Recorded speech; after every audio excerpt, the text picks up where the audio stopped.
down to business.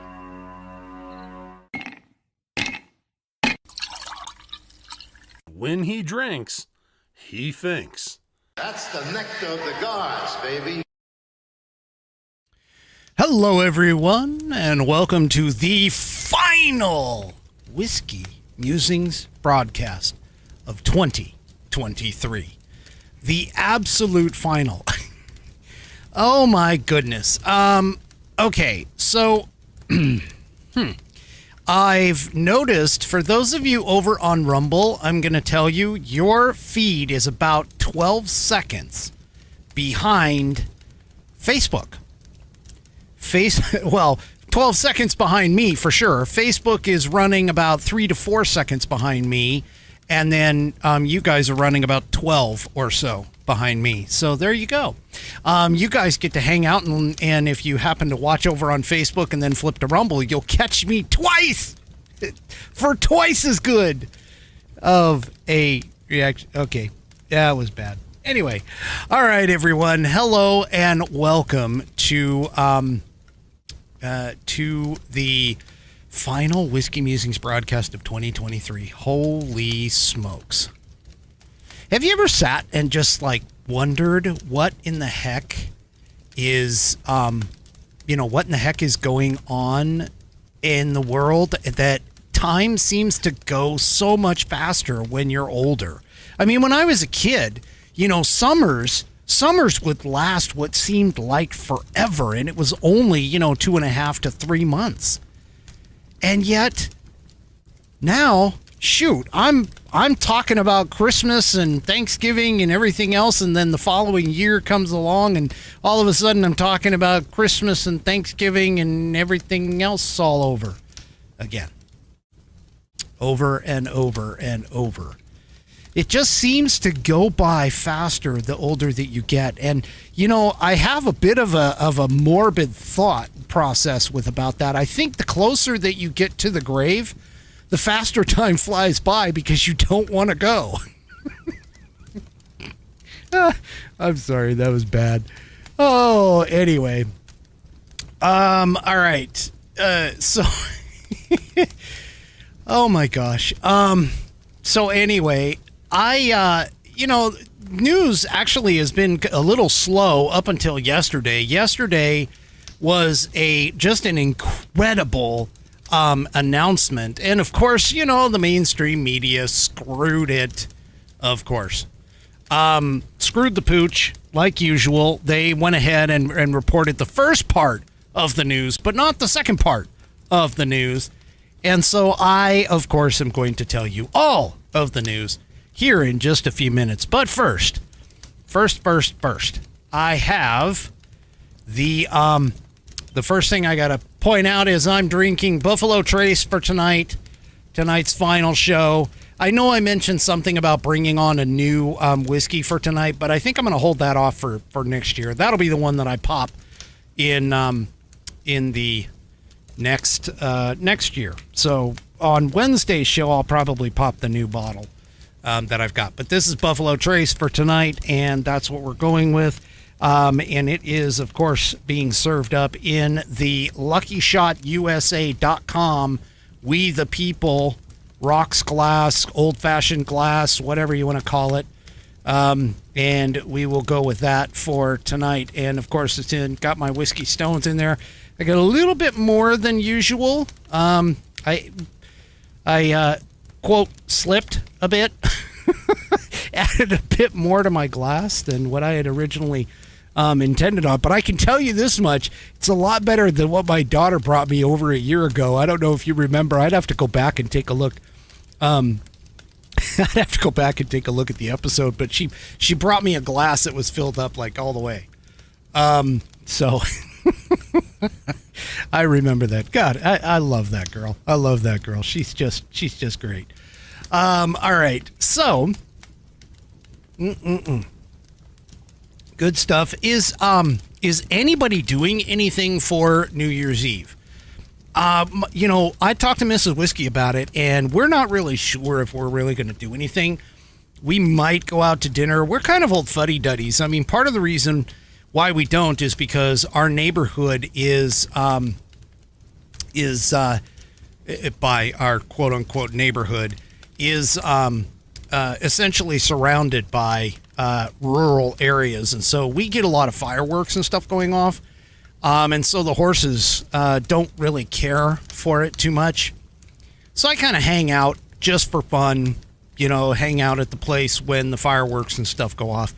Mrs. Whiskey has had a habit ever since, we first got married. She has a habit of being gone by 10 p.m. and I end up ringing in the new year all by myself. Toward that end, I am, I've got a poll here, and I know I already asked the question, but go ahead and show up in the pollsters things in the chat. So here's a poll for you guys to go and take a look at, and let me get it for everybody here. What we have here is a failure to communicate. Whoops.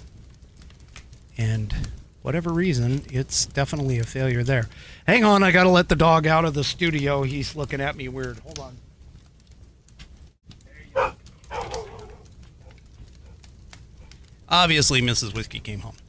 But anyway, okay, so there's that one, and I got one more over here on YouTube, which, by the way, I've noticed YouTube went and cut back on some stuff on me, and they basically they sort of cut stuff back. They said that my channel wasn't proficient enough or whatever to set that up, and so I'm considering dropping them, honestly, for that. But anyway, go and do me a favor and run over and check out that vote, and just put in your choice for that. I'll show the results a little bit later on for you. And anyway, so okay, second thing. Let's go ahead and get this out of the wait, where did that go? Hold on. There it is. Okay, let's go ahead and get this out of the way. So, the Institute on the Constitution was established in 2004 as a 501c3 nonprofit with one mission. To restore the constitutional republic through grassroots education. All courses and materials are developed using primary source documents and taught from the American view of law and government, as defined in the Declaration of Independence in the following three key points. 1, there is a God. 2, our rights come from him. And 3, the purpose of civil government is to secure and protect our God-given rights. The IOTC offers the opportunity to educate yourself on our most precious founding document, the Constitution of the United States. They also provide tools to educate your community and get involved with local government. Start by taking their free U.S. Constitution course and go from there. Use my affiliate link, iotc.whiskeymusings.online, to sign up. And while you are there, take a moment to look through their other course material and information. My affiliate link, once again, is iotc.whiskeymusings.online to get great content to learn about our historical founding and support the show in the process.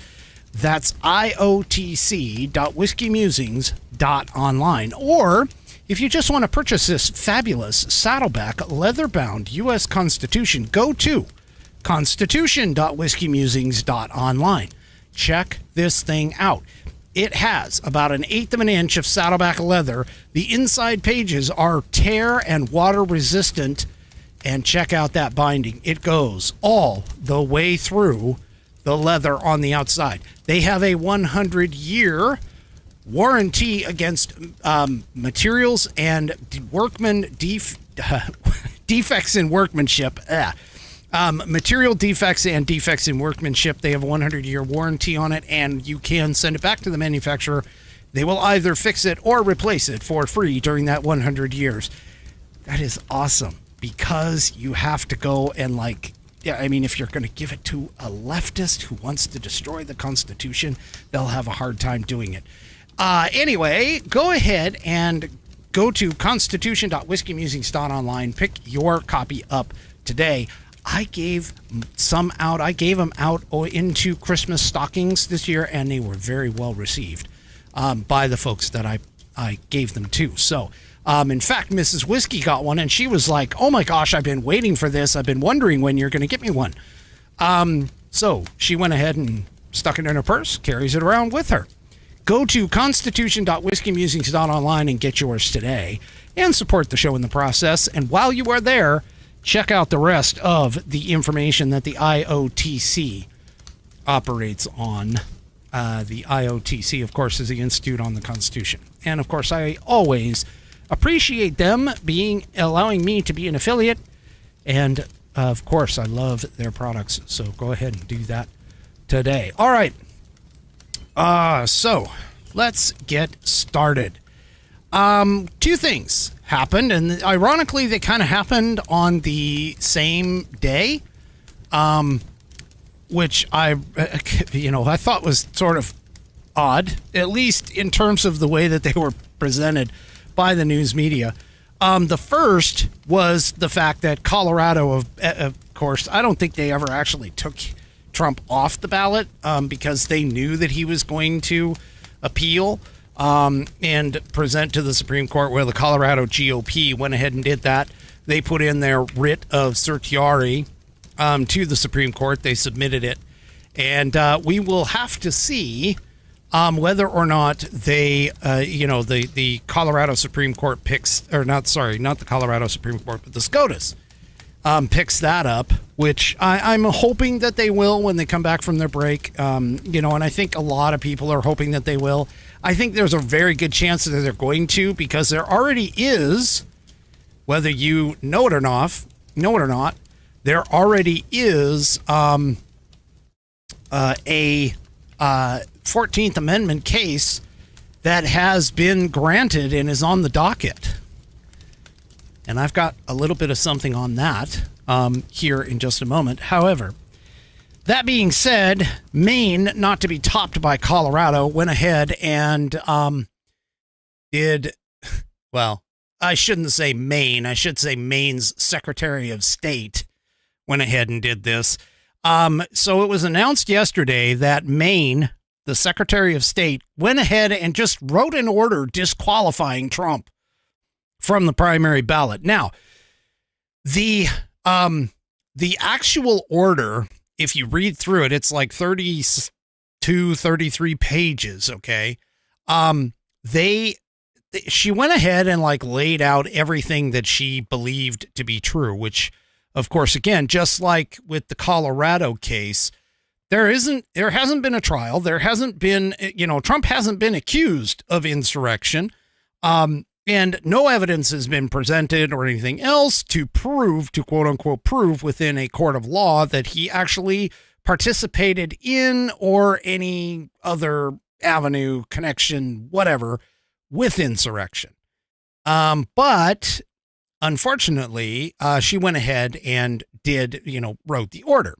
Now, the challenge here is the fact that, of course, the left, mainstream media, they went completely nuts over this, as you see in the headline right up here. CBS News, a left-wing organization, a propaganda outlet, admittedly, they put in Maine Secretary of State disqualifies Trump from the primary ballot. There's one little thing that they forgot to mention in the headline, of course, because that's just the way they roll. I mean, journalists doing journalisming stuff. There's one thing that they actually forgot to mention. Now, ironically, this is actually written in the article. Believe it or not, I've got to give CBS a little bit of credit. At least they put it in the article, but most people just kind of read the headlines and are like, oh my gosh, Maine did it. Maine and Colorado, they kicked him off. Well, Colorado actually put him back on, even if they ever took him off in the first place, because of the fact that as the Colorado Supreme Court mentioned, they went and put it up they went and put it up and said that if it was appealed, that they would stay the order on the appeal, which, of course, we know Colorado GOP has already done. But the note that everybody, and I mean literally everybody on the left, neglected to read, with the exception apparently of CBS News here in this article, is in this third paragraph down, where she literally stated, given the compressed time frame, the novel constitutional questions involved, the importance of this case, and impending ballot preparation deadlines, I will suspend the effect of my decision until the Superior Court rules on any appeal or the time to appeal has expired. So in other words, what she did is she put out this 31 plus or 30 plus page document. And at the very end, she said, well, regarding everything that I'm done, you know what? It's not going to go into effect. And of course, the left forgot to read that last page. Seriously, it is the last page in the document. Let me show you, because I have it here. There it is. The last page of the document, as you can see on your screen right now, is right above where she signs the order, is basically that paragraph that I just wrote or read, which is like, what, one sentence long? So anyway, it's journalism and the missing things or whatever. I don't know. Anyway, they obviously were not freaking paying attention at all to either the order or I mean, at least, like I said, at least I got to give CBS credit for posting it and talking about it somewhat. But of course, that was everything. So they went ahead and jumped the gun. The leftist news outlets, all of the leftist people, they all are going nutsoid over this. Which, of course, I had to go and stir the pot a little bit because I can't just leave crap alone. And had to point out that there is a part called Section 5 of the 14th Amendment that clearly states that Congress has the power to enforce this through legislation, which they also, there is legislation that talks about this. It is 18 USC Section 2383. So now we have a second state and saying that supposedly that Trump should not be on the ballot. Now, I already know California, I'm fairly certain Oregon and Washington are going to jump on this, or at least maybe they'll be smart enough to freaking wait until SCOTUS actually says something. But as I pointed out to you before, there already is a 14th Amendment case on the docket. So I won't be, I would be extremely surprised if SCOTUS does not take this up. And I would also be extremely surprised if SCOTUS does not overturn the Colorado case.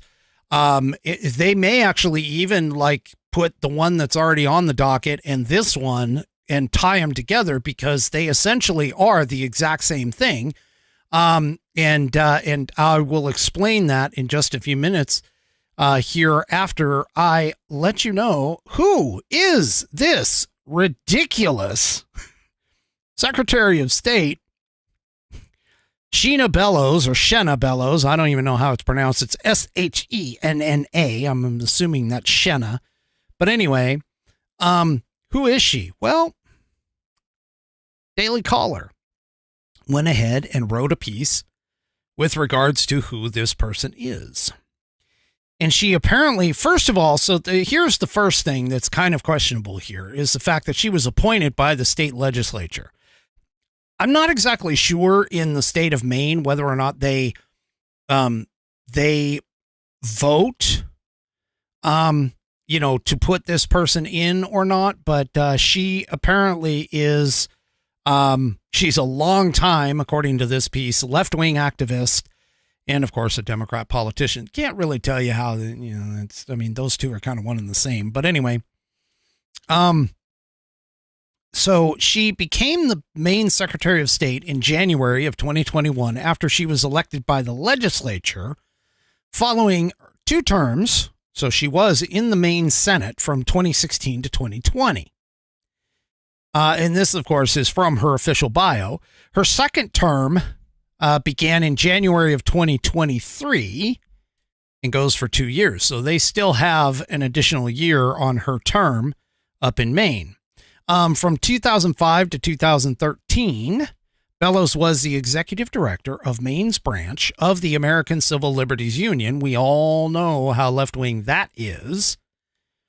Until she ran for Senate in 2014 and lost handily to the current Republican Maine Senator Susan Collins, who came out against her ruling. Susan Collins says Maine voters should decide who wins the election, not a Secretary of State chosen by the legislature. The Secretary of State's decision would deny thousands of Mainers, I don't know why they call themselves Mainers, but Mainers, the opportunity to vote for the candidate of their choice, and it should be overturned, which it should. Bellows had advocated apparently for ranked choice voting, same-sex marriage, same-day voter registration during her time leading the Maine's ACLU chapter. She got her start with the ACLU in the wake of the 9/11 terrorist attacks as an organizer in the activist group's Washington, D.C. office, according to an archived bulletin. Before the ACLU, she graduated from Middlebury College.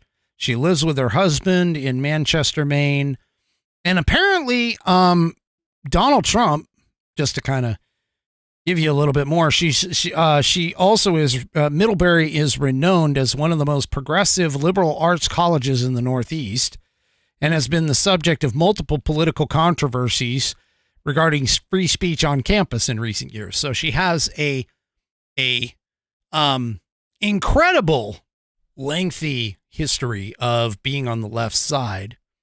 As a state senator, reportedly, she represented parts of Kennebec County, Maine, in the southern part of the state, chaired the Labor and Housing Committee, and ahead of the 2020 presidential election, she expressed support for then Democratic candidate Joe Biden and said America must restore its civility. She called the January 6, 2021 Capitol riot an insurrection and, of course, called for Trump's impeachment. So it's no surprise that she went ahead and just unilaterally threw this out there. Now, I haven't heard anything about whether or not the Maine Supreme Court is actually going to hear this. I would imagine that come Tuesday, because of course Monday is a holiday, but come Tuesday, there will probably be a request to go to the Maine State Supreme Court to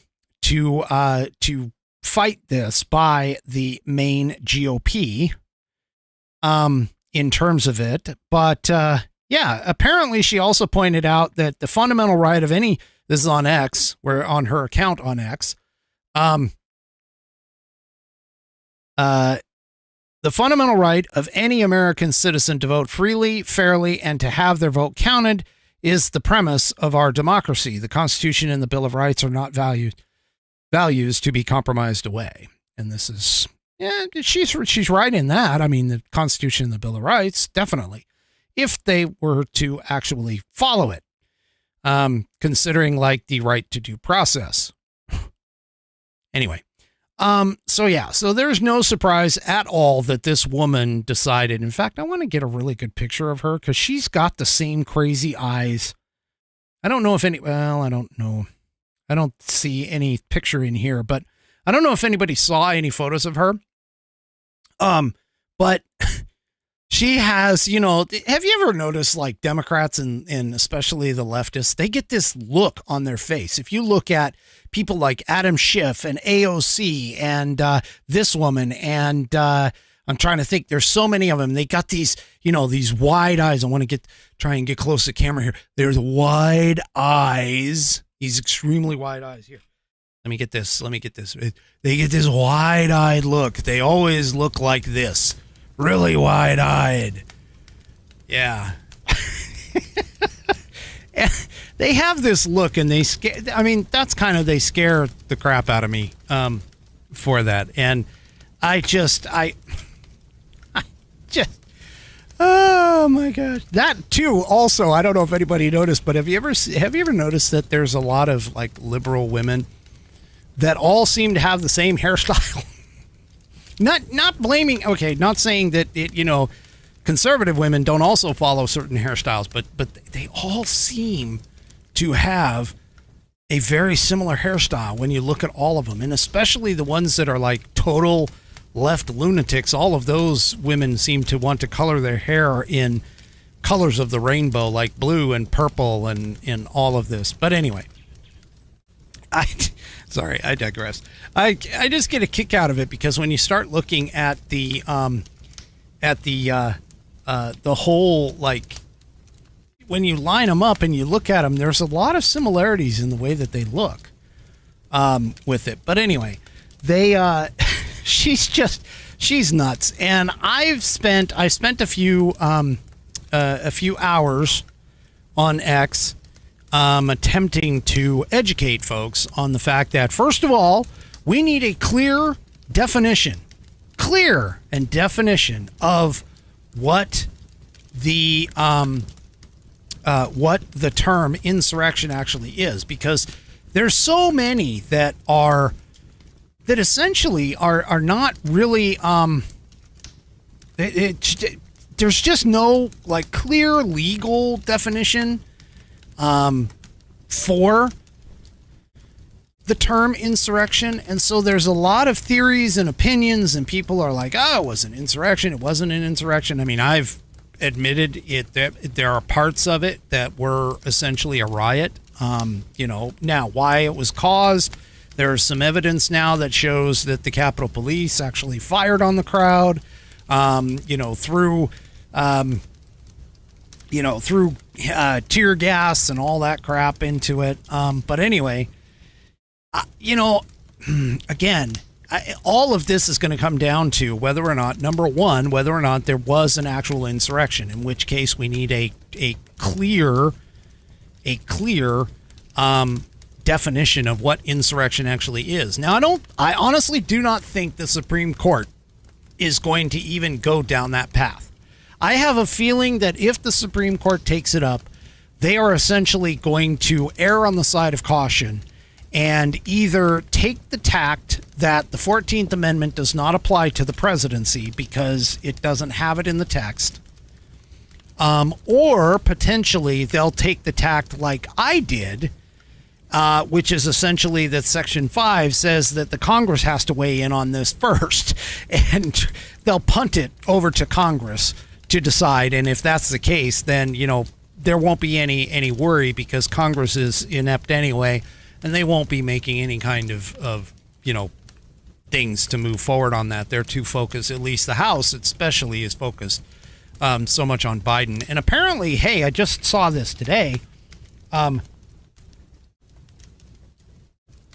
But Senator Kennedy came out and essentially said that as far as he's concerned in the Senate, if the Senate bills do not have anything for the border, that Ukraine is not going to get any money. I hope he can hold himself to that. But we are talking about Maine in particular. And so let me just point something out. The Epoch Times, this just came out, which I think is actually kind of cool. I don't know how well they're going to go on this, but I think it's kind of cool that at least somebody's trying something. Here in the Epoch Times, a Maine GOP lawmaker is pushing to impeach the Secretary of State over the Trump ballot ruling. Mr. Andrews noted that the former president should be allowed, let me say that again, should be allowed, because I want to make sure I enunciate everything correctly. The former president should be allowed on the main ballot as he has met the qualifications for the 2024 GOP presidential primary. Now, the funny thing about this is, so keep this in mind, the Colorado Supreme Court ruling extended past the primary and said both the primary and the general. In this one, in the main one, it's basically talking about just the primary, which again is kind of weird that they're even like, suggesting this, because he could, in theory, lose in the primary for that. But you know what? Before I continue with this, let me go ahead and go back here and tell you a little bit about True Grit Roots Network, TGRN. We are a consistent blues 365 days, 24 hours, 7 days a week, so on and so forth. Blues station. We have got some incredible stuff. I know we have, I believe, at least one person, new person coming on board in the beginning of 2024. We have a fantastic new show coming out in 2024 by one of your already popular on-air personalities. And we are very excited about this. I hope you enjoyed the holiday mix that they put together from December 23rd all the way through the 25th. I haven't heard anything about New Year's Eve. I don't think there's anything special there. We're just doing our standard lineup. But hey, you should check it out anyway. Party with us and get your blues on to ring in the new year on 2023 or 2024. 2023 into 2024. Gosh, I am just messing this entire thing up. But anyway, so go ahead and head on over to tgrn.net. That's True Grit Roots Network, tgrn.net. And you can download our app, or you can find us in the Live 365 catalog of digital radio stations. We are also on your Roku through Live 365, which is absolutely fantastic for parties and such, because you can turn the television on to TGRN and listen all night long.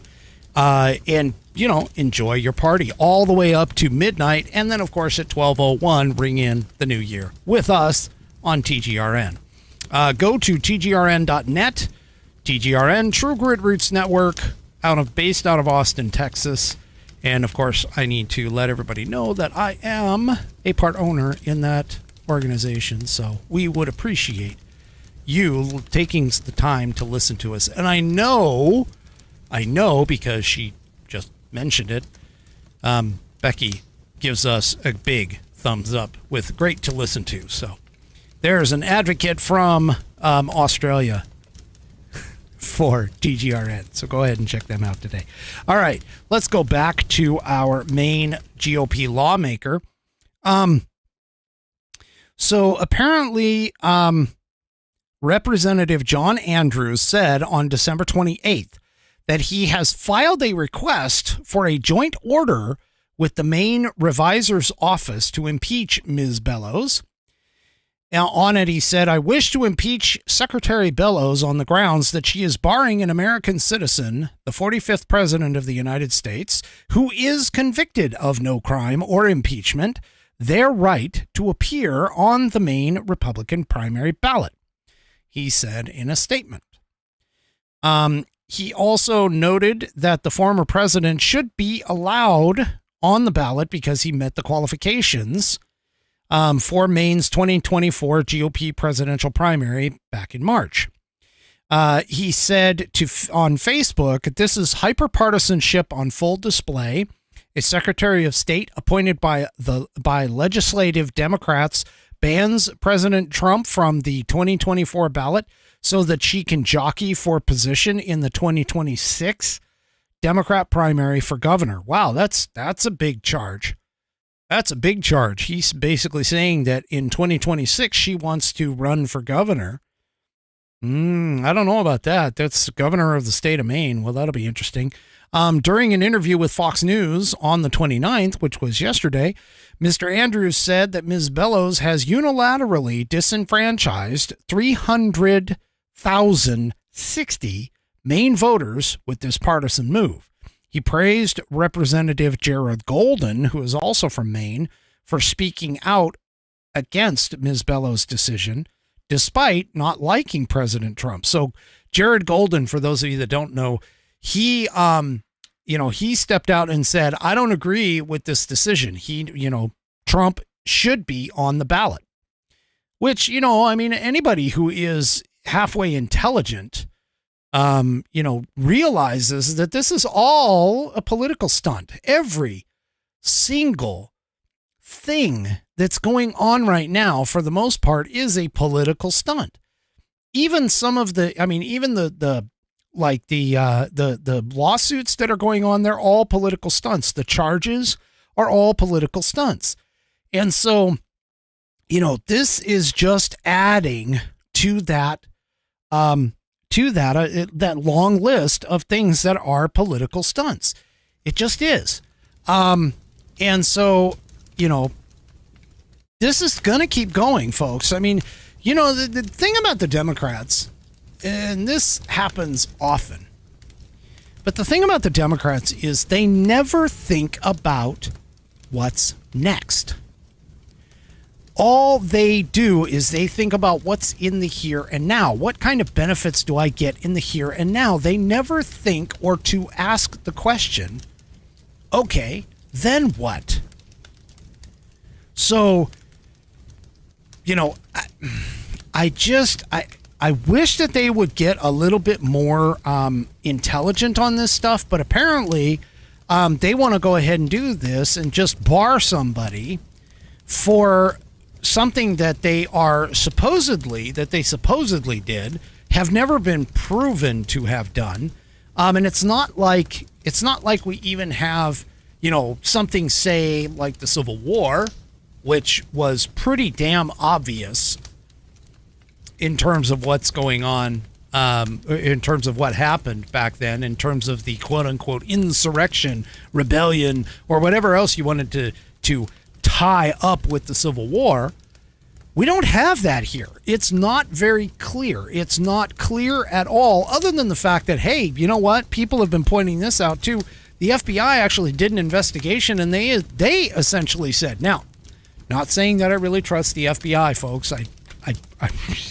I mean, nowadays you really can't, but even they said that there was no evidence that Trump instigated an insurrection, that it was even an insurrection. Even they have stated that as a part of their investigations.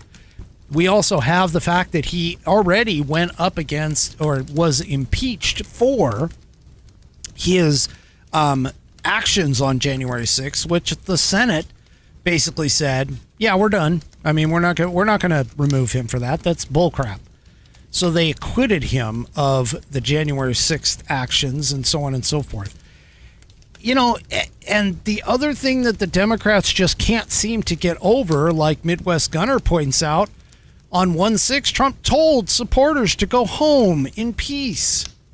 No insurrections. Yeah. So, it's just crazy.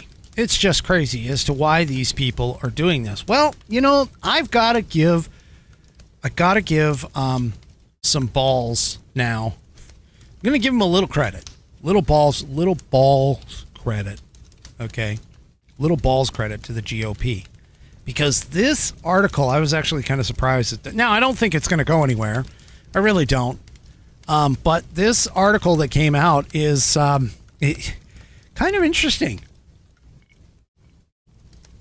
Again, I'm sort of surprised that this actually even happened, but check this out. This came out in town hall. GOP senators introduce a bill that would punish states who disqualify Trump from the 2024 ballot. Again, I don't know how constitutional this thing is. I really haven't dug into it that much because I just found it right before I came on air. But Republican senators are planning revenge. That's a bad line. Planning revenge against states that attempt to disqualify former President Trump from the 2024 ballot. So this was written by Clay Higgins, a Republican from Louisiana, and he wrote this on X. A new law If any state in our union blocks the official nominee of a major political party from the presidential ballot, their electoral slate will not be counted by Congress on the following January 6th. And then he put in, play stupid games, win stupid prizes. Now, here's the thing, and this is where a lot of people get into conflict. In fact, we not only had, the whole 2020 thing was a huge question with regards to the idea as to who actually is in control of the elections. And, there are some that say the Constitution essentially says the states are in control, which when you read the Constitution, I encourage you to get a copy of the Constitution and actually read it. The state legislatures are in charge of the manner in which the choice or the manner in which elections are held. Manner, place, everything. They pretty much control just about everything, with the exception of the dates. The dates and times are based off of the Congress. And so they actually are kind of split in terms of who controls parts of the elections. But it is definitely clear that the states are in the majority control of all of that. Now, all of that kind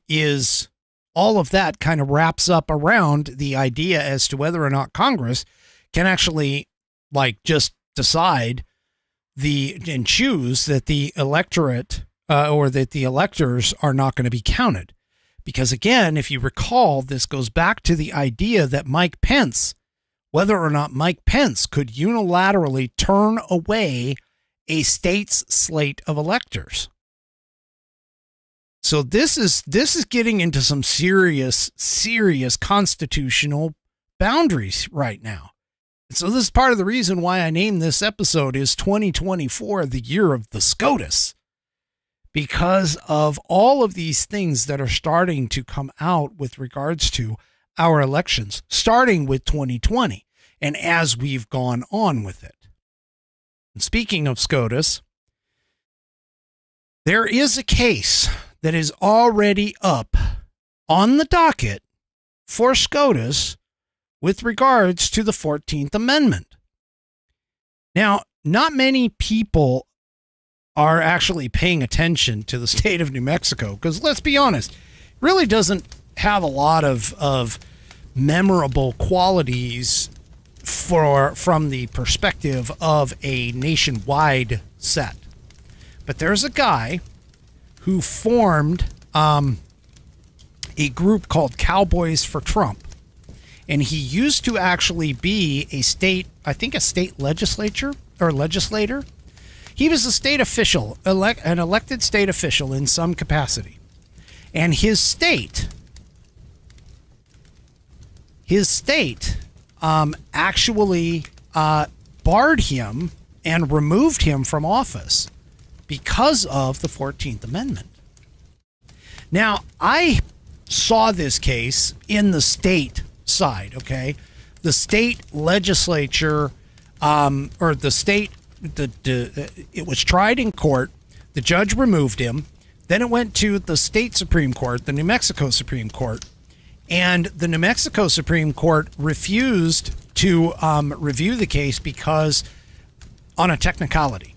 I mean, that's ultimately where it was, because his legal team apparently failed to file properly, and so or failed to file paperwork properly, and so the state Supreme Court refused to hear it.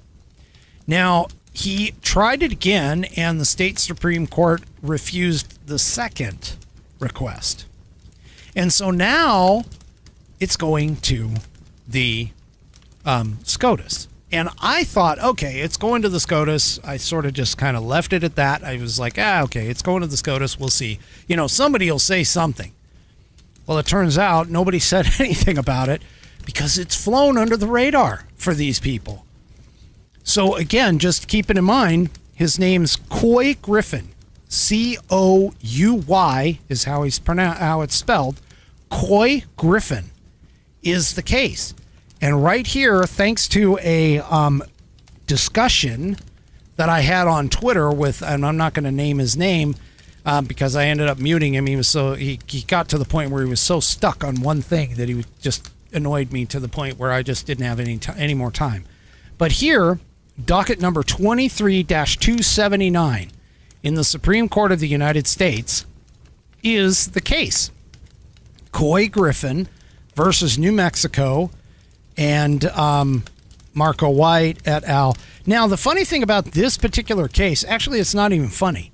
The connection between this case and like the Colorado case is the fact that they were both brought by a organization known as CREW, the Citizens for Responsibility of Electors in Washington, or something like that.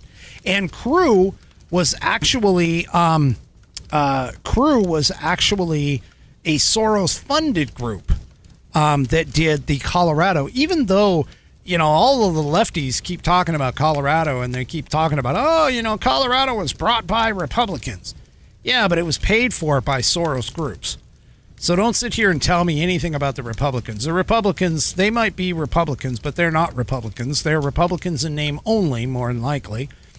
And it doesn't even matter what the political leanings of the individuals are, where they went ahead and did it. But essentially what ended up happening is CREW backed this up and got this guy removed because he was there on January 6th.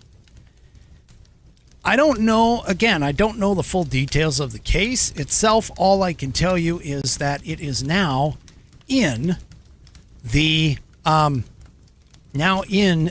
Supreme Court.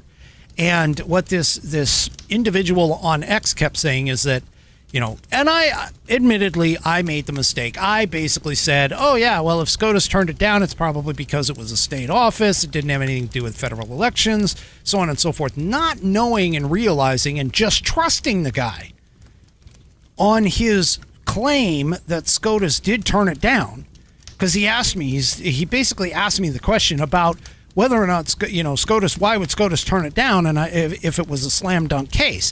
And I pretty much said, well, it was probably due to the fact that if they did, if they turned it down because it was a state case, a state court, state rights, federalism kind of thing, just sort of explaining why it would be the case. But he got so stuck on that.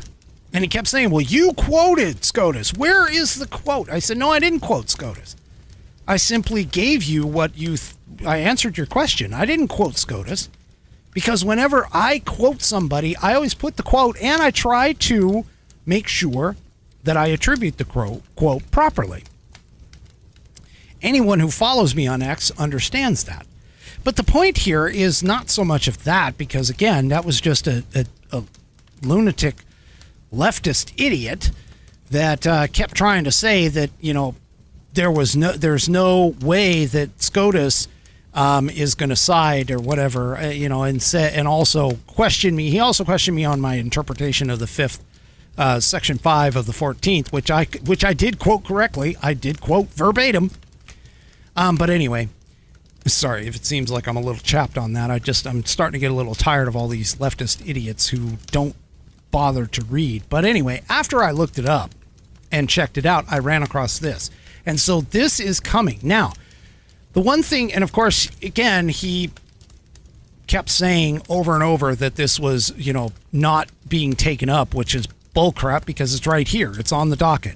And in fact, the respondents, meaning the people who are behind it for the CREW, for CREW and for the state, just filed an extension for their respondent to this writ of certiorari. So Yeah, this is on the docket, and it wouldn't actually surprise me any now that I'm looking at this and seeing this. I am actually thinking that the Supreme Court, since it already has this case on the docket, whether or not they end up tying it together, because again, as I pointed out, this particular case is directly related to the 14th Amendment, because that's the reason why this individual was removed from office in New Mexico. And now you have the president of the potential president of the United States, former president of the United States, also being attacked and trying to get taken and removed due to the 14th Amendment. So I would not be surprised if SCOTUS actually, number one, takes up the president's case, because they've already taken up this one. And then number two, it wouldn't surprise me any if they actually tied them together and said, all right, you guys are now being heard because this is the exact same thing. We're not going to go through it twice. This is the exact same thing. And so here we go. This is what we're going to do. So I'm going to keep an eye on this, because obviously it's very, very important for that. And I'll keep an eye on it for you with regards to this in terms of the case. But again, if you're interested, you can go to supremecourt.gov and search for 23-279, and you'll find the case. It's on the docket right now. So I think they're waiting for a written response from the respondents themselves. So this is not the Coy Griffin guy. It's the other team, the crew team, that is defending against it. And so anyway, now the other case that's really huge for this is here we go, is the immunity case, which Jack Smith is attempted to push forward quickly. Okay, so we're gonna keep an eye on that, but this immunity case is the other piece that is out and around. But now we have a second case. So it's not only Jack Smith that is causing problems with the idea of the immunity case, but this also from CBS News, according to a federal appeals court yesterday, they say that Trump does not have presidential immunity from January 6th civil suits brought by the U.S. Capitol Police officers. So now we have, there was a lawsuit that was brought by a group of the U.S. Capitol Police officers against former President Donald Trump to move forward. The appeals court is allowing it to move forward, ruling that Trump is not entitled to absolute immunity from civil lawsuits. The suit focuses on Trump's alleged conduct surrounding January 6, 2021. And of course, this is a left-wing rank, so they say assault on the U.S. Capitol. The three-judge panel of the U.S. Court of Appeals for the District of Columbia. Gee, surprising that they do this. But it's based its decision on a ruling in a separate case brought by two Capitol Police officers and a group of House Democrats that was handed down earlier this month. In its December 1 opinion, the D.C. court rejected Trump's claim that he is shielded from civil liability because of his alleged actions in connection to the January 6th attack fell within the official functions of the presidency. Now, again, the SCOTUS has already decided to take this up. I'm sorry, I misspoke. The SCOTUS has already ruled that Jack Smith can't push this along. So now we have a secondary avenue where this is going to be going up to the Supreme Court, I'm sure, and they're going to have to rule and figure this one out. Now, if you compare this to like the Nixon case, Nixon claimed he had presidential immunity, and so he couldn't be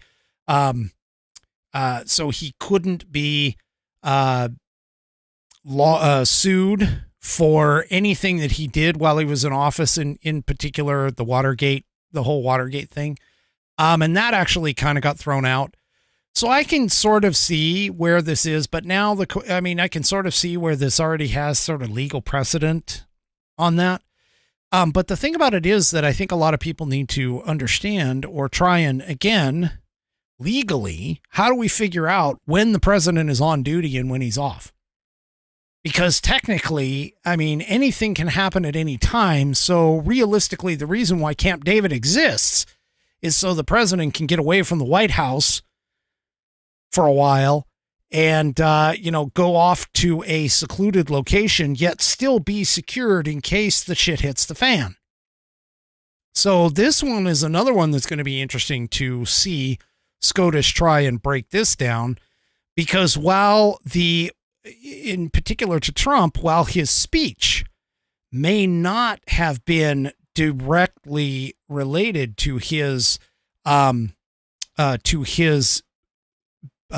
functions as president, okay, that doesn't mean that he's not president when he's behind the podium. He still is the president, just like when George Bush, or I should say George W. Bush, was reading books in front of those elementary school kids when 9/11 happened. They never cease, while they are on the job, they never cease from being the president. And so that's the part that it's going to be interesting to see what SCOTUS, and again, keep in mind, all of this is going to be driven by Chief Justice John Roberts. Anyone who is fascinated by the law and legalese and everything else, you should just be ecstatic over all this crap going on. But the key here is whether or not Trump can actually step away from his job and not be president.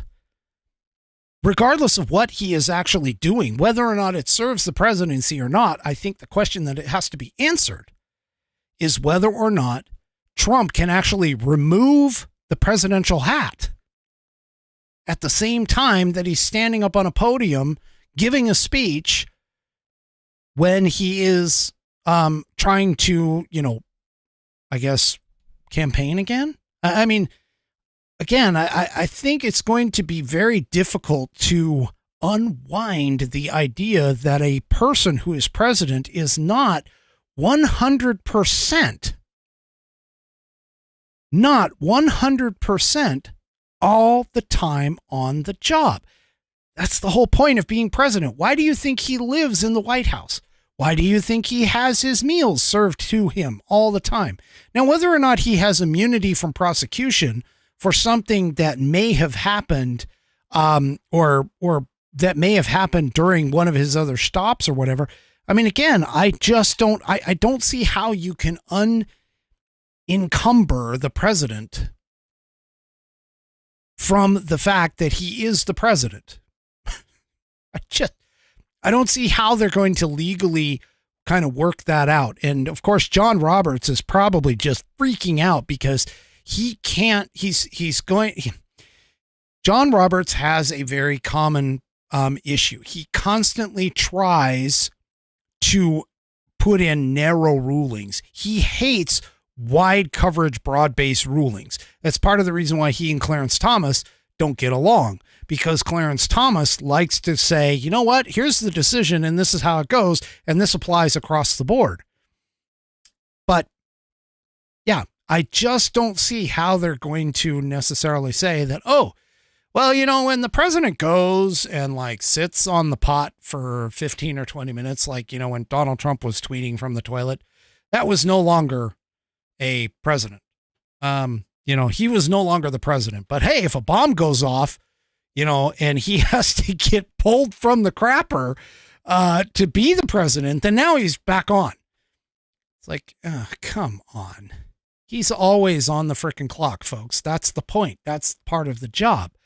That's part of the part of what you do when you become president, is to do that. So again, it's going to be fascinating to see how John Roberts and the SCOTUS, John Roberts in particular, is going to tap dance around this entire thing.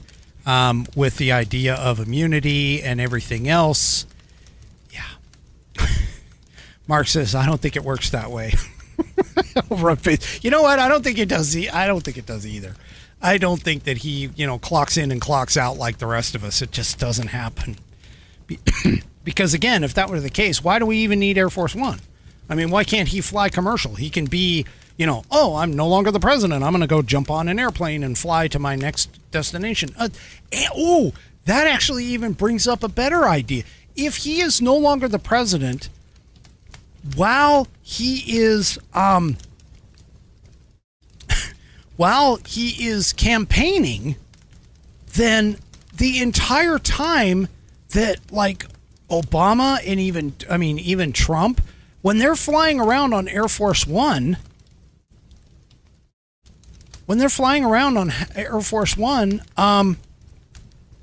then he shouldn't actually be using government property. Oh my gosh, this thing has all sorts of weird implications. I mean, when they're campaigning, they can't campaign at the same time that they're the president. And I know there's like the Hatch Act that is a bit of a problem there, but wow, this has all sorts of implications if you really go through and like dig down deep in it. Speaking of digging down deep, do yourself a favor, dig down deep. I'm just kidding. Hey, head on over to my store.whiskeymusings.online, and get yourself some great shirts, great stuff like what I'm wearing tonight. I'm actually wearing the When I Drink, I Think Whiskey Musings version, the black version of the hoodie. This is a fantastic worm hoodie. So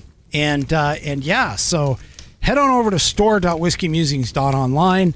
Yes, you missed my promotion. Unfortunately, that ended on the 25th, but that's okay because I'm sure I'll run another one here in the near future. But go and check out all of the things. Maybe pick yourself up a present because, everybody gets that one present that they're really not fond of.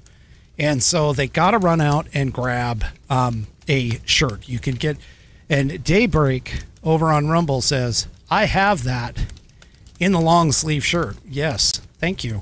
Thank you for picking that up. That is awesome. I have the hoodie, and I also have a short sleeve shirt with it as well. Head on over to store.whiskeymusings.online and pick yourself up some great Whiskey Musings gear. Show your support for the show, and I absolutely appreciate it. Once again, go to store.whiskeymusings.online and check out all of the products that I have. I hear the aprons are absolutely fabulous and fantastic. So anyway, go to store.whiskeymusings.online and check out all of the gear and everything else today. I thank you very much for at least taking a look and maybe even picking something up in the process. Believe me, the clothing is actually really, really nice. I mean, I have, the jogger pants. I've got hooded sweatshirts. I even had a zip-up sweatshirt at one point. I got T-shirts. I have a cap. I know somebody else that has a cap. And I have the GETTR, which has the wonderful logo on it. So, anyway. All right. So let's shift gears a little bit here. Let's go away from Maine and go away from Trump and go away from all of the legal stuff that's going to be coming in 2024. Yes, I know. You guys keep talking about the hat. I promise you it's coming. I'm telling you it's on its way. As soon as I have more details, I will get that out to you. Again, ETA right now is looking at February, okay? They got back ordered. They got back ordered. They were unavailable for like a year for everybody, and now everybody jumped on the bandwagon as soon as they became available, so they have to wait. But it is coming. I'm told that it's guaranteed that it will be here in February. So anyway, all right, moving on. Apparently, and I talked a little bit about this last episode. Well, yes, Outlaw Dogs, I know. It's been a year. I get it. It's just unfortunate. That's just the way things happened at the point. I promise you, it's coming. I'm fairly certain it's coming this time. Okay. So I talked a little bit about Pennsylvania in particular, how Pennsylvania had a 2-to-1 swap of Democrat and Republican registrations, where you had Democrat registered registered Democrats jumping over to the Republican Party as a part of Pennsylvania. Well, Pennsylvania is not the only one, because when you look at this article that came out of the Western Journal, apparently Biden in his home state of Delaware is also having the exact same thing. So in October, but Joe Biden's reelection campaign released an ad targeting working class families. Oh, in his home state of Pennsylvania. So, okay, so this is really talking about Pennsylvania. So anyway, so this is talking about Pennsylvania. I'm sorry. I thought it was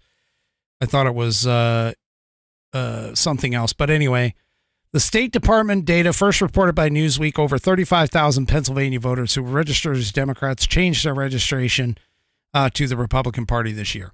So, keep in mind, I'm sure this is actually going elsewhere. I do believe that this is actually happening across the board in all kinds of states. I don't think this is just a Pennsylvania phenomenon.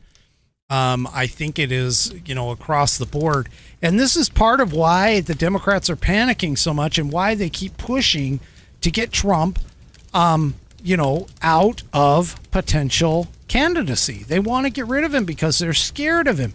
He is a force to be reckoned with, even more so, I think, than in 2020, just because of the fact that in 2016, we knew that Hillary Clinton was going to be an absolute horrible president had she gotten into office. And I think also the mainstream media has complete egg on their faces, of course, because of the fact that, she failed miserably after being almost guaranteed, according to all the mainstream media polls, that she was going to get into office.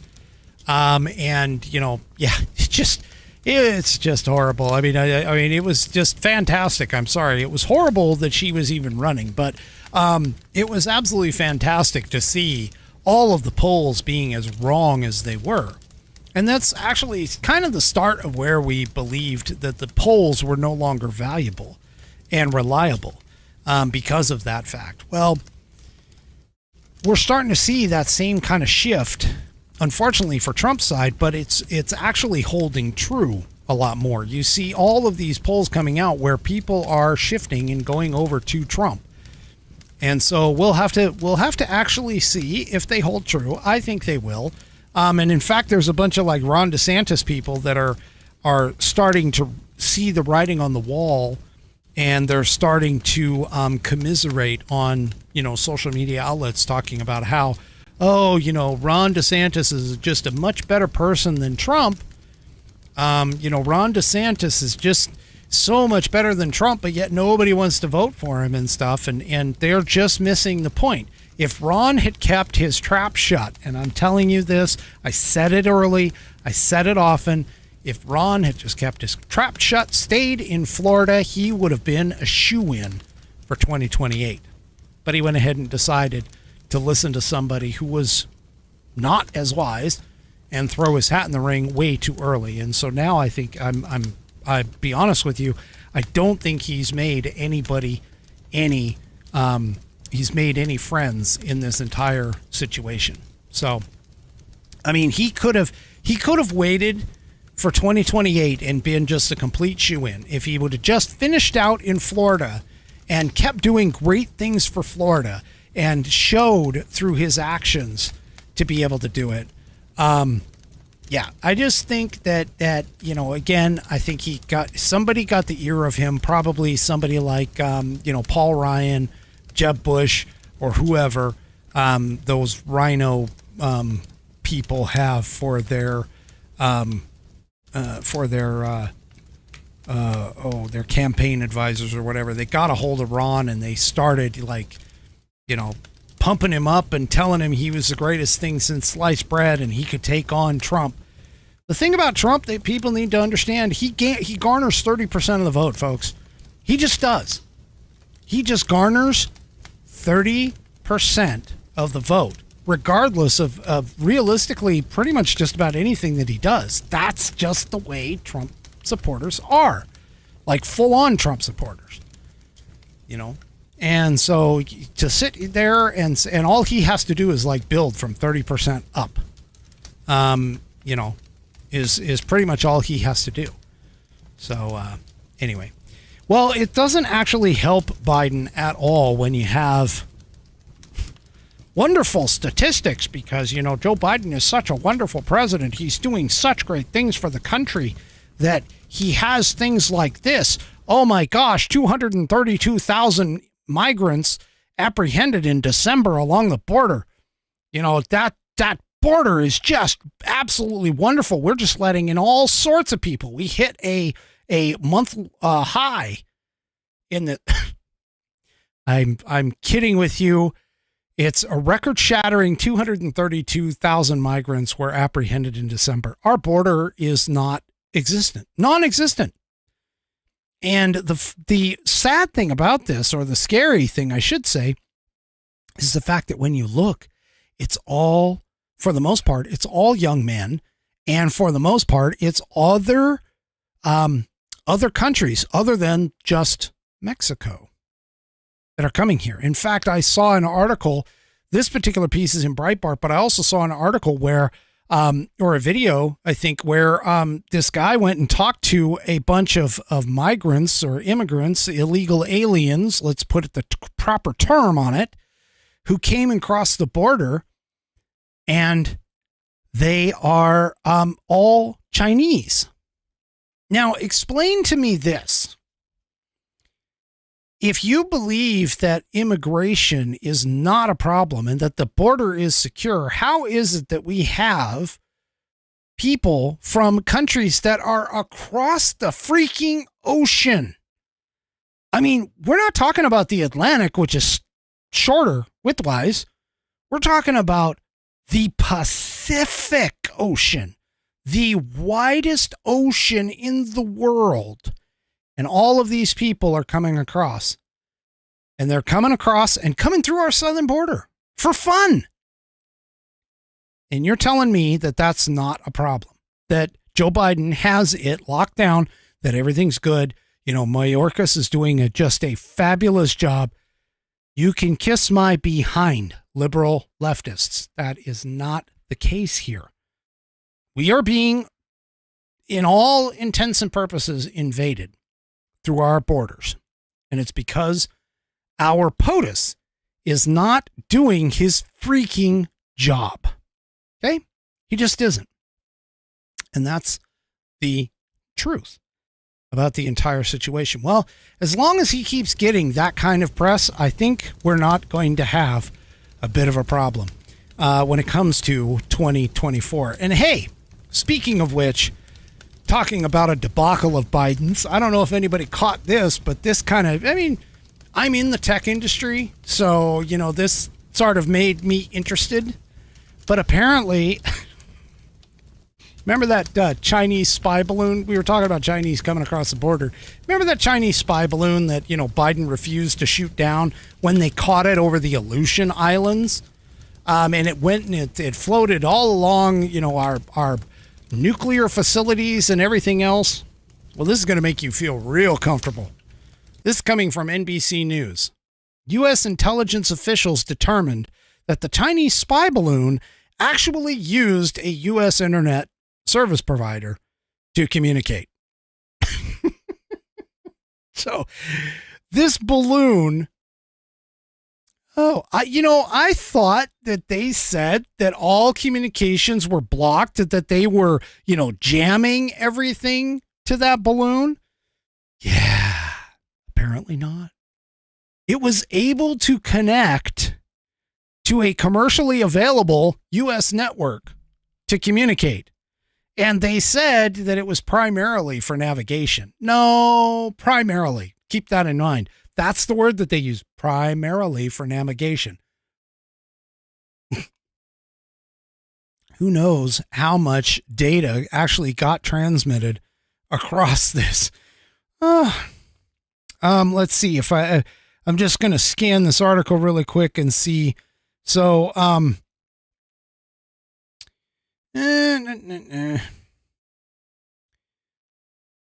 yeah, so I guess the U.S. Intelligence agencies. Yeah, the U.S. intelligence agencies went to a FISA court to collect intelligence about the balloon while it was over the U.S. But in the court, apparently officials are familiar with the assessment. So a balloon connected to a U.S.-based company, according to an assessment, to send and receive communications from China, primarily related to its navigation.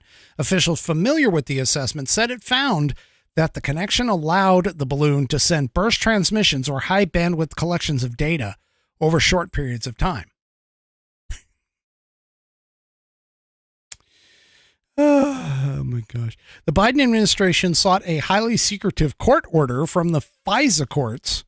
Remember those wonderful courts that were supposed to, that are, foreign intelligence service courts that are like they're unelected bureaucrats that are able to just spy on Americans that got, General Flynn and unmasked him and whoever the hell else knows of what other stuff that's going on. And the FISA court was the one that approved spying on the incoming President Trump in 2016. You remember that guy? Yeah. Remember that?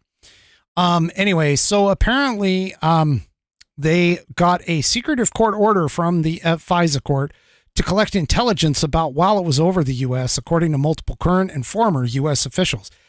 How the court ruled is unknown at this time.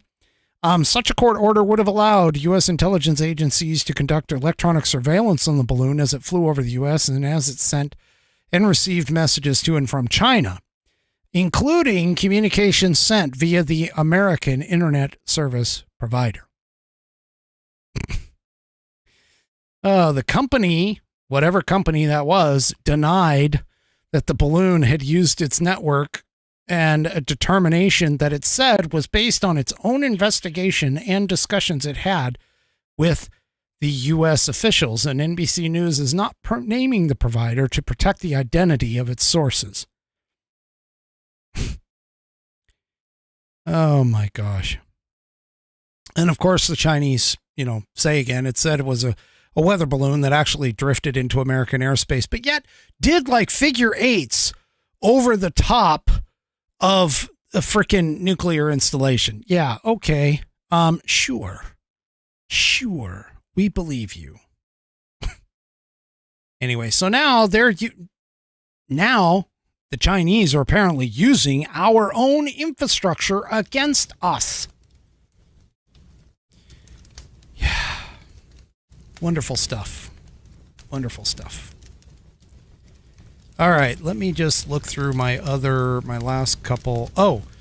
Really quick. Apparently that entire, idea of going over to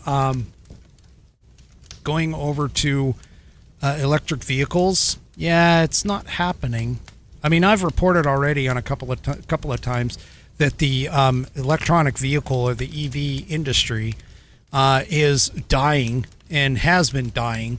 In fact, if they didn't get the subsidies that they were getting from the U.S. government, it probably would be completely dead by now. But apparently, this is an opinion piece, but apparently it's not just me. There's a bunch of other people. So this is in the Epoch Times. Consumers are rejecting the Great Reset. And just want to tell you, because I've actually seen different articles, different discussions about this. But apparently, the person who wrote this commentary piece, and let me see who it is, Jeffrey Tucker, wrote this commentary piece and basically said that he had a friend who got a rental of a Tesla over the holidays. It's undoubtedly the industry standard for EVs and a complete blast to drive, which, let's face it, Teslas are, the top of the EV lines. The problem, he was saying, is that it's not a practical car at all. Now check this out. Apparently, anecdotally, he was driving in the cold. The car nearly drained after 2 hours. Searching for a charge was no easy task. The first charging station didn't work. The second one stated that it would charge in 10 hours, which of course you don't have. And the third one charged in 1 hour, but that was a full hour wasted. So his friend's conclusion is that electric vehicles are, quote, indeed a glorified golf cart designed to keep you at home and under the thumb of the manufacturer.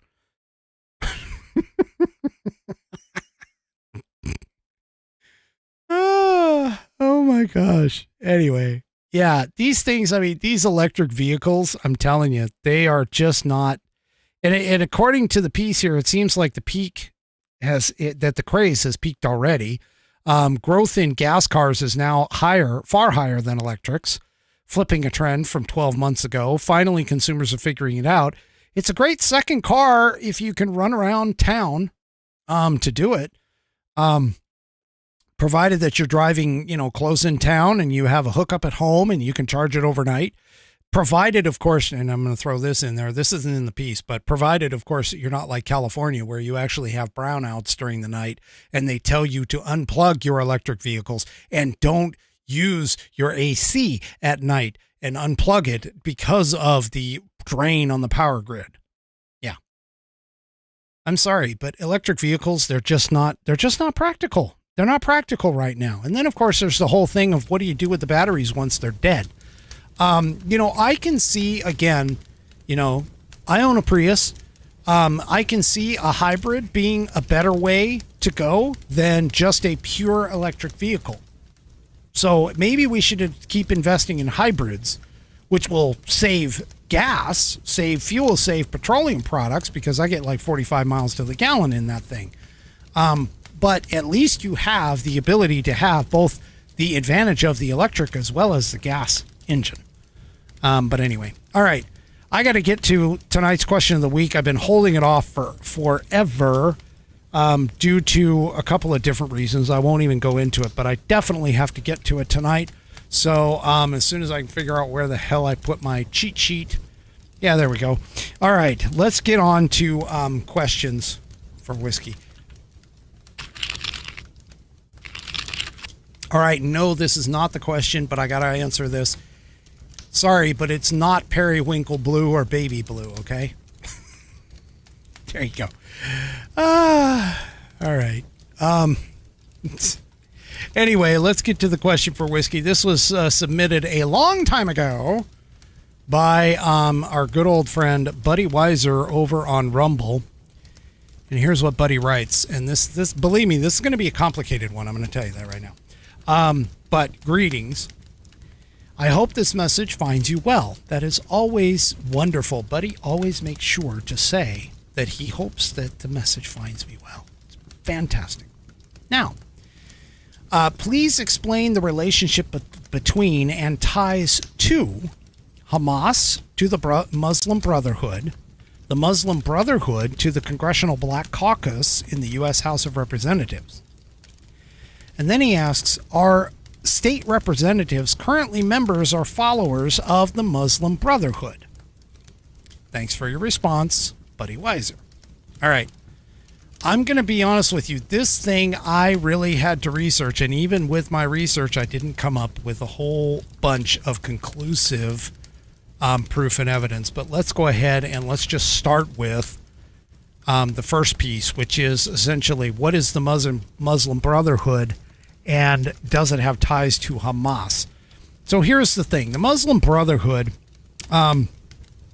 is essentially an organization that is designed to be a political arm, mostly political, but also to promote Islam or the Muslim religion throughout the world.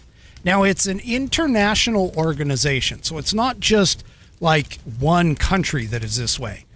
But the thing about it is that's kind of interesting about it is the fact that although the Muslim Brotherhood tends to lean, at least in their public writings, to talk about, peace and to educate and to bring countries over to Islam through their government organizations, kind of like infiltrate the government and, take on political power and so on and so forth. They advocate for, Sharia law as being the law of the land, which makes sense. I mean, that's their religion. That's what they go with. But the thing about it is that even Muslim countries, this is sort of like the whole concept of the Palestinians. You know how this whole Israeli-Palestinian thing was going on. The question keeps asked, why can't you get the Palestinians out of the West or out of the Gaza Strip? Well, part of the reason is because nobody wants them. Egypt doesn't want them. Jordan doesn't want the Palestinians in the West Bank. Muslim Brotherhood is kind of in the same boat. In fact, the Saudi Arabia, the United Arab Emirates, Egypt, and Bahrain severed relations with Qatar, which is the small country that supports and harbors the Hamas leadership, by the way. They all wanted Qatar to cut ties with the Muslim Brotherhood back in 2017. So this has been, again, these are years in the making. I'm kind of digging back in the files here in order to find this. But even just like standard, what you would consider, Muslim countries that are on good terms with the United States, even they don't want the Muslim Brotherhood as a part. So there's got to be something there. And in fact, Ted Cruz back in 2017, was wanting and desiring for the Muslim Brotherhood to be labeled a terrorist organization. And there was just a huge hubbub over all of that. Now, in terms of the ties between the Muslim Brotherhood and Hamas, while there isn't anything official from the Muslim Brotherhood, Hamas, as a part of its charter, does talk about Muslim brothers. And so there is a suggestion that the Muslim Brotherhood and Hamas have some ties. But I wasn't able to really find in, any concrete 100% irrefutable evidence that Hamas and the Muslim Brotherhood are actually tied together. However, there is enough kind of circumstantial where there's smoke, there's fire evidence that's sort of pointing that direction. And in fact, as far as, the Muslim Brotherhood itself, there's even some connection or suggested connections between a organization that the Americans in the U.S. are friends with. If everybody has heard of CAIR, C-A-I-R, or CARE, as it's pronounced, you have the Council on American Islamic Relations, CAIR, Council on American Islamic Relations. There is even some suggestion, because there was a book that was written, and I got to find where did it go? There was a book that was written, and I got to find it because it's in here somewhere.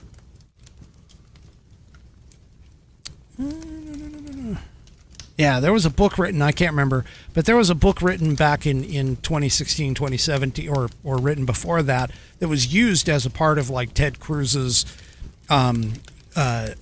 committee hearings and stuff on whether or not the Muslim Brotherhood should be labeled as a terrorist, that was actually saying that there are tenuous connections, suggested connections between the Muslim Brotherhood and CAIR being the front people here in America for the Muslim Brotherhood.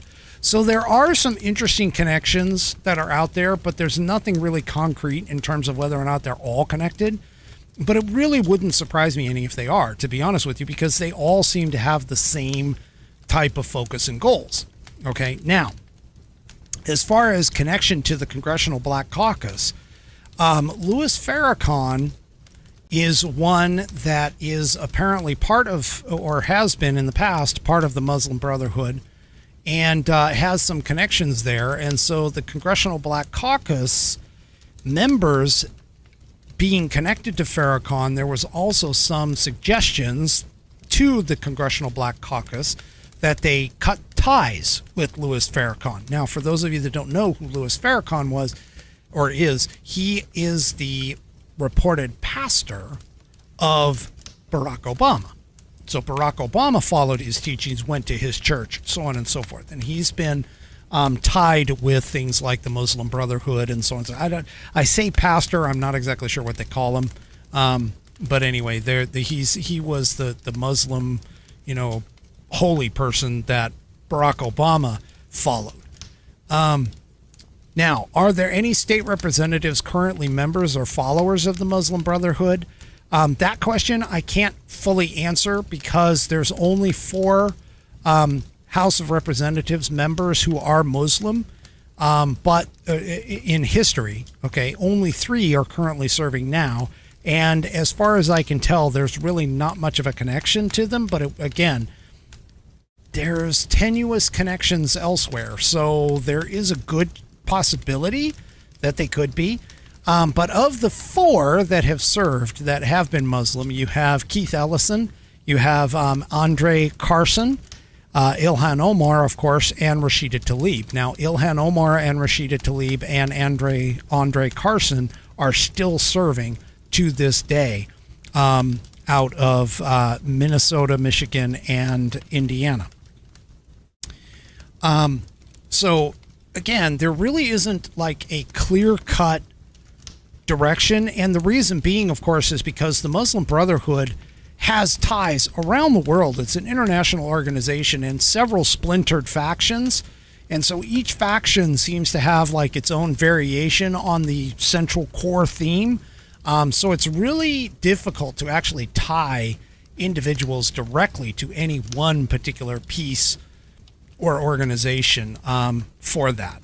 So 2 members, though, were accused back in the Senate hearings on Islamic terror, which is what Ted Cruz was in. And here's the book. So the Chris Gaubutz, or Gaubatz, Gaubatz,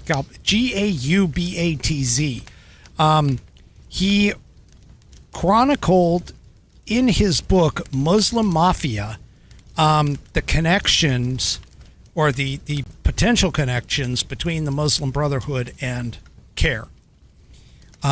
So if you're interested, maybe you can pick up that book, Muslim Mafia, to basically be connection. But that was part of the entire hearings. In fact, he was brought to testify about it. He is a self-proclaimed or a proclaimed national security consultant for it.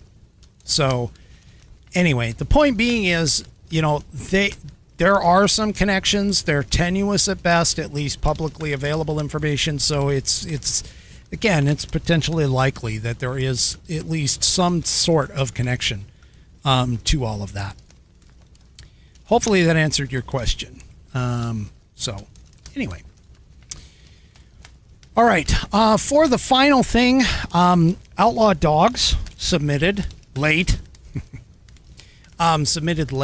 to the party a short video that is a year in review. And so I would like to play that for you. I have not seen this. This is entirely her creation, but supposedly she says there's some funny moments in it. So we're going to end the show with this video really quick. Let's go ahead and see what this is all about. So here we go. A year in review on the Whiskey Musings broadcast.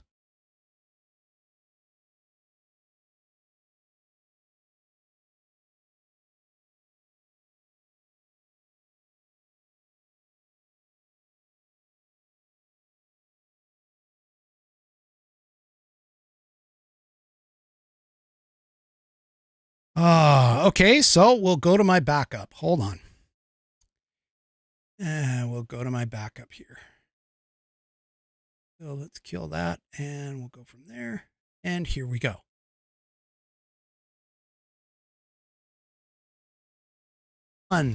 Happy New Year! Yay! We are in 2023 as of right now. This is absolutely wonderful. Welcome to the new year. We survived 2022.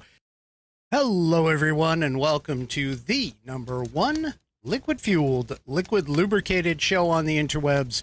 This is the Whiskey Musings Broadcast.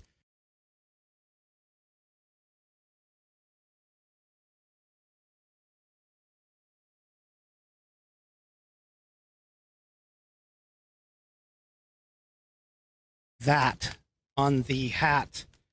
I have something cooking on that, so I know where I got it, and yes, that is true. 3 Chevy. Originally, my son bought it, and I acquired.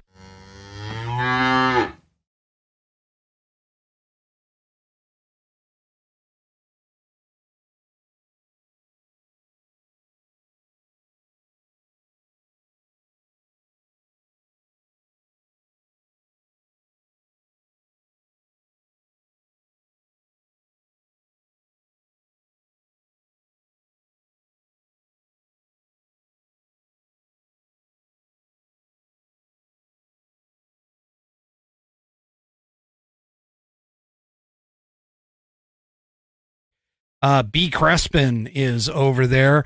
I have seen, I've also seen Becky from Down Under, and of course, the usual band of malcontented miscreants over on Rumble between 3 Chevy, Buddy Weiser, Coco Dominky, Outlaw Dogs, Redford, 1238, Music Man. Also, Iron Rider has decided to come back. It's been a little bit. Hello, welcome. I want to thank all of you for coming and joining in on the fun.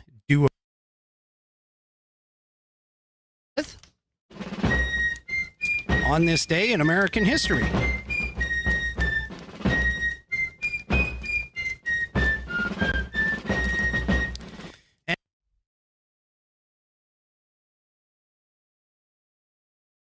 Should old acquaintance be forgot and never brought to mind? Should old acquaintance be forgot and days of old lang syne? For old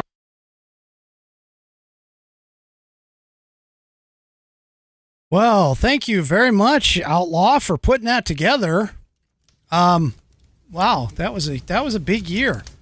That was a big year. Hopefully this next year is going to be filled with a lot more, coming up in 2024. So that, of course, thanks to Outlaw for doing all of that. She is actually taken on a lot of stuff that, buttons and, the buttons here, and then the arrangement of sending out the buttons and taking care of some other things. She's gotten me in contact with a couple things, and if you really want to see that year in review, Outlaw Dogs does have her own little channel on Rumble where she puts cuts and things like that of a sip of whiskey, under a sip of whiskey over there. You can check all that out.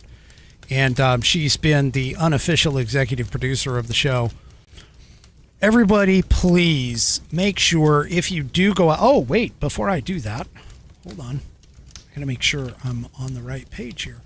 I asked for the poll results. Let's take a look real quick. Oh, there we go. We got a couple people that are saying. So I put in the poll, are you going, are you going to do anything for New Year? And then, of course, I put in 2 options. I'm here to party, woohoo. And then also, are you kidding me? I'm in bed by 10. And it looks like we're pretty equal. So in terms of the poll.